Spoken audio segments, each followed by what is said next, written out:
क्या तुम जानते हो, ये जो ओम की ध्वनि है वो सिर्फ एक मंत्र नहीं, बल्कि पूरी सृष्टि की पहली कंपन, वाइब्रेशन है, जिससे समय, स्थान और ऊर्जा सबकी शुरुआत हुई थी।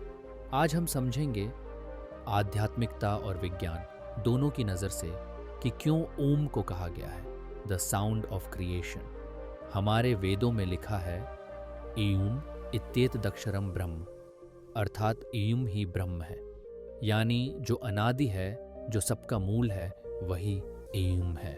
उपनिषदों में कहा गया ओम ही वह नाद है जिससे सृष्टि प्रकट हुई।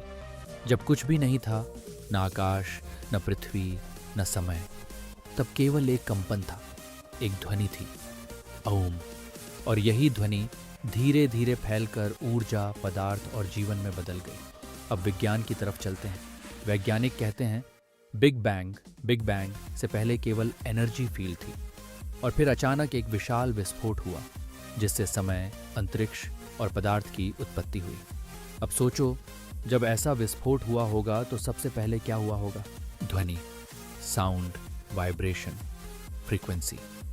विज्ञान कहता है हर चीज वाइब्रेशन है।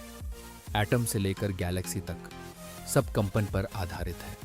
और यही तो हमारे ऋषि हजारों साल पहले कह गए थे कि सृष्टि की शुरुआत नाद, साउंड से हुई है। उस नाद को उन्होंने नाम दिया ओम। ईम कोई साधारण आवाज नहीं है। जब इसे सही तरीके से उच्चारित किया जाता है तो इसकी फ्रीक्वेंसी लगभग 482 हर्ट्ज होती है।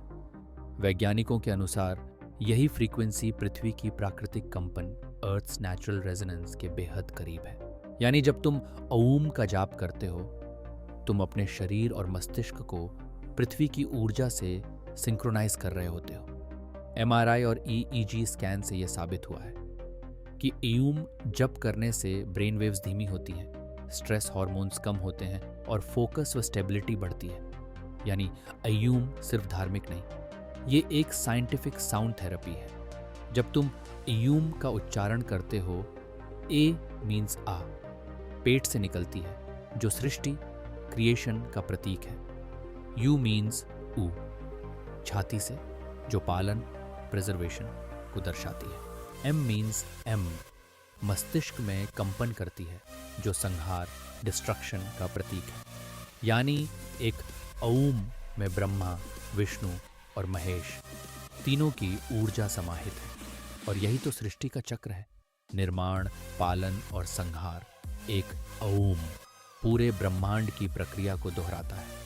नासा और कई वैज्ञानिक प्रयोगशालाओं में जब ईयूम की ध्वनि को विजुअलाइज किया गया तो उसकी वाइब्रेशन पैटर्न्स, साइमैटिक्स एग्जैक्टली वैसी ही निकली जैसी कॉस्मिक स्ट्रक्चर्स और गैलेक्सीज की होती हैं। यानी ये कोई कल्पना नहीं।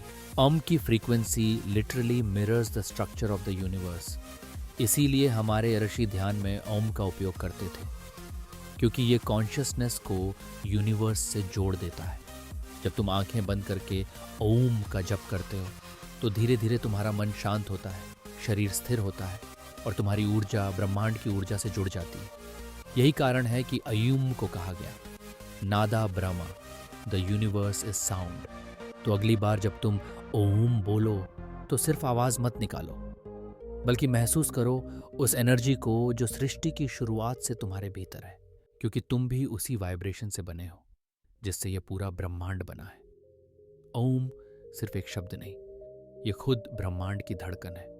और जब तुम इसे सुनते हो तो असल में तुम अपनी ही आत्मा की आवाज सुन रहे होते हो। Om, the sound of creation, the sound of you.